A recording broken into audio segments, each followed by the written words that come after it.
সবাই এদিকে আয় তো। বিশাল, তুই আমার টিফিন খাচ্ছিস? আমি কেন তোর টিফিন খেতে দেবো? জামিনুর, তুই আমার টিফিন খাচ্ছিস? ভাই আমি তোমার টিফিন খাই নাই, কেন আমি খাইতে যাব? এই যে কি হয়েছে রে? হুজুর, জামিনুর আমার টিফিন খেয়ে ফেলেছে। এই জামিনুর, তুই আর টিফিন খাচ্ছিস? না হুজুর, আমি ওর টিফিন খাই নাই, আমি মিথ্যা বলতেছি। হুজুর, আমি দেখছি ওর টিফিন কে খেয়ে। কে খাইছে রে? এদিকে এসে বল। হুজুর, যখন আমি ঘর যাই তখন দেখি একটা বিড়াল ওর টিফিন খেয়ে ফেলতেছে। দেখ, তুই শুধু শুধু জামিলকে চোর ভাবলি, তোর টিফিন তো বিড়াল খেয়ে নিয়েছে। যা ওর কাছে মাপসা। বসে নাই, ঠিক আছে যা, এখন আমরা খেলি, যা। তাহলে আমি টিফিন খেয়ে রাখতে আসি। কালকে তোমাদের মাদ্রাসা বন্ধ হতে পারে।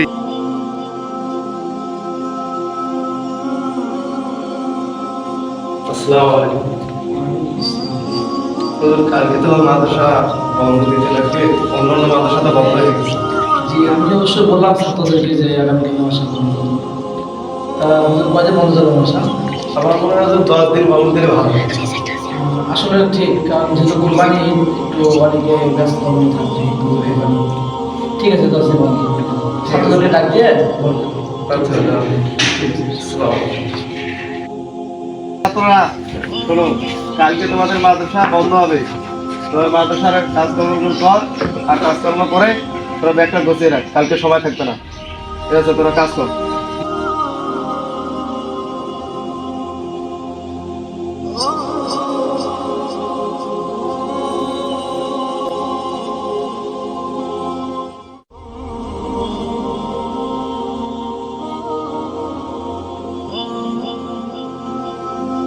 বন্ধু, এবার বাড়িতে যে কি করবি?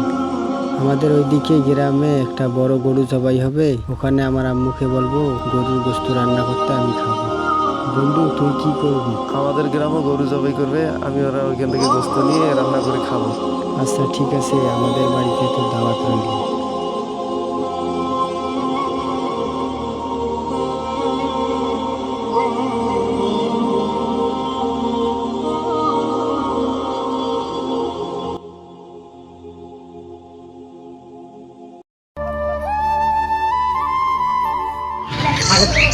আসসালামু আলাইকুম। ওয়ালাইকুম আসসালাম।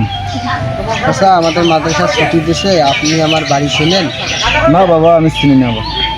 আমি তো তোমাকে চিনি না। তোমার বাবার নাম কি? আমার বাবার নাম আব্দুর রহমান। না বাবা, আমি তো শুনতে পারলাম না।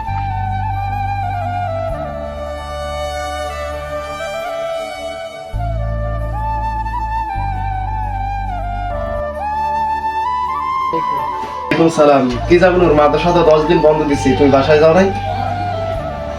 হুজুর, মাদ্রাসা তো বন্ধ দিছে, আমার বাসা নাই, আমি মাদ্রাসাতেই থাকবো। ঠিক আছে, সমস্যা নাই, তুমি থাকো, মাদ্রাসায় থাকবা, আমি গেলাম।